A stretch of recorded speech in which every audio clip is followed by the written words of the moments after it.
तो दोस्तों ई ग्राम स्वराज पोर्टल पे रिसेंटली जब भी हम पेमेंट करने जाते हैं तो वहाँ पे एक प्रॉब्लम आ रहा है। एक मैसेज दिखा रहा है कि for stage 3 maximum 90% payment can be done, मतलब कि मैक्सिमम आप 90% पेमेंट कर सकते हैं, उससे ज़्यादा आप पेमेंट नहीं कर पाएंगे उस स्कीम में। तो ये प्रॉब्लम लगातार आ ही रहा है। तो इस प्रॉब्लम का एक्चुअल सोल्यूशन क्या है ये मैं आज के वीडियो में बताने वाला हूँ।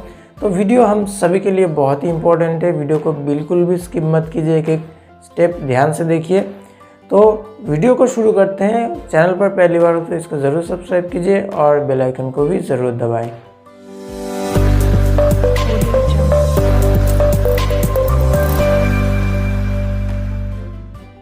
तो सबसे पहले तो हम प्रॉब्लम को देख लेंगे कि क्या प्रॉब्लम आ रहा है एक्चुअली। तो ई ग्राम स्वराज पोर्टल के मेकर लॉगिन में जाके जब भी हम कोई भी पेमेंट प्रोसीड्योर करने जाएंगे तो मैं ये क्विक दिखा रहा हूँ, क्योंकि पेमेंट कैसे किया जाता है ये आपको पता ही है, तो मैं डिटेल में नहीं दिखा रहा हूँ।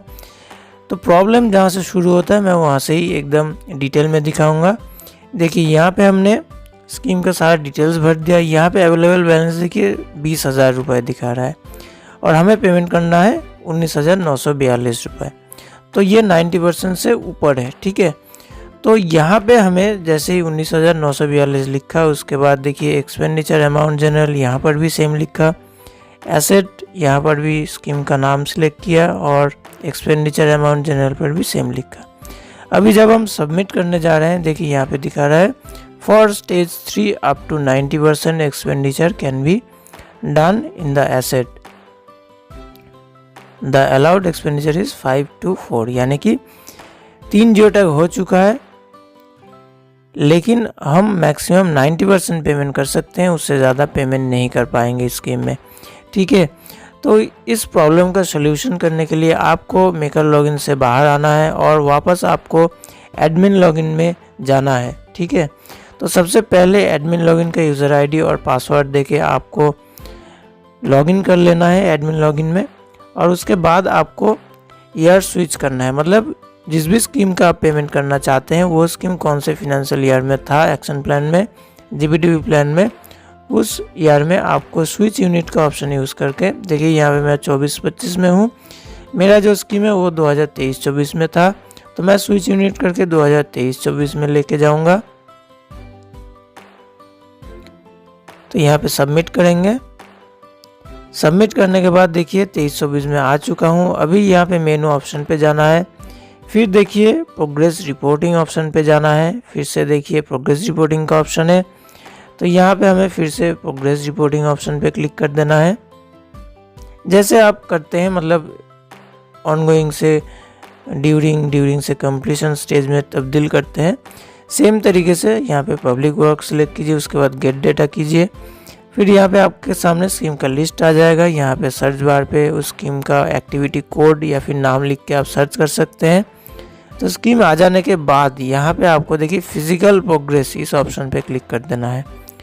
फिजिकल प्रोग्रेस ऑप्शन पे क्लिक करने के बाद ही देखिए आपके सामने उस स्कीम का जो लेटेस्ट फिजिकल प्रोग्रेस है वो आपके सामने शो होगा।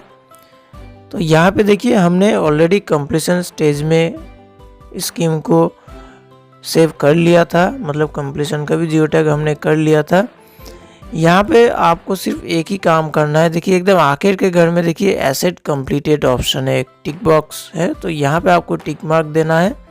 लेकिन नीचे देखिए इस physical and financial progress completed, यहाँ पे आपको नो ही रहने देना है, यहाँ पे कभी आप यस मत कीजिए, ठीक है। सिर्फ एसेट कंप्लीटेड जो बॉक्स है उस पर टिक मार्क दीजिए और सेव कीजिए।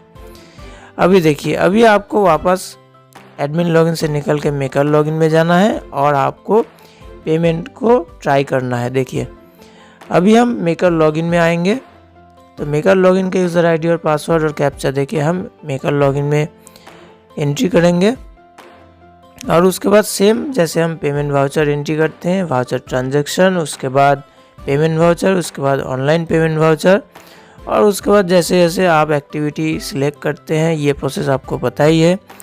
तो यहाँ पे देखिए एक्टिविटी सिलेक्ट किया, अभी स्कीम सिलेक्ट किया, फिर यहाँ पे जो ड्रॉप डाउन्स आते हैं ये आपको सिलेक्ट करना है, ये आपको पता है।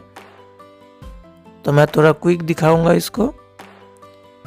उसके बाद देखिए यहाँ पर सेम देखिए बैलेंस 20,000 था, अभी हम पेमेंट करना चाहते हैं 19,942 रुपये, इसको लिखेंगे। उसके बाद एक्सपेंडिचर जनरल यहाँ पर भी सेम अमाउंट लिखेंगे और उसके बाद एसेट लोकेशन यहाँ पे एसेट का नाम सिलेक्ट करेंगे, मतलब स्कीम का नाम सिलेक्ट करेंगे और उसके बाद एक्सपेंडिचर अमाउंट जनरल यहाँ पर भी सेम अमाउंट लिखेंगे। अभी एक बार सबमिट करके ट्राई करेंगे। देखिए यहाँ पे जब भी हम सबमिट पे क्लिक किया तो यहाँ पे देखिए अभी वो मैसेज नहीं दिखा रहा है, ठीक है। यहाँ पर भी हम पूरा वाउचर को कंप्लीट करेंगे। देखिए पर्टिकुलर्स पे यहाँ पे मैंने SD लिखा, मतलब सिक्योरिटी डिपॉजिट है ये, तो SD और उसके बाद एक्टिविटी कोड लिखने के बाद देखिए मोड ऑफ पेमेंट यहाँ पे आप PFMS सिलेक्ट कीजिए। PFMS सिलेक्ट करने के बाद देखिए डिटेल्स, यानी आपको यहाँ पे बैंक डिटेल्स सिलेक्ट करना है, मतलब पंचायत का जो बैंक डिटेल्स है उसको सिलेक्ट करना है। बैंक अकाउंट सिलेक्ट कीजिए, फिर देखिए एक ही बैंक अकाउंट या फिर 2, जितना भी आपने अकाउंट यहाँ पे एंट्री किया था, जो जिस अकाउंट से आप देना चाहते हैं उसको सिलेक्ट करके सबमिट कीजिए। टू होम पेड, यहाँ पे आप एजेंसी यानी कि वेंडर को सिलेक्ट कीजिए, किस एजेंसी या वेंडर को देना चाहते हैं। तो यहाँ पे देखिए एजेंसी सिलेक्ट कीजिए, फिर यहाँ पे एजेंसी का नाम सिलेक्ट कीजिए। एजेंसी का नाम सिलेक्ट करने के बाद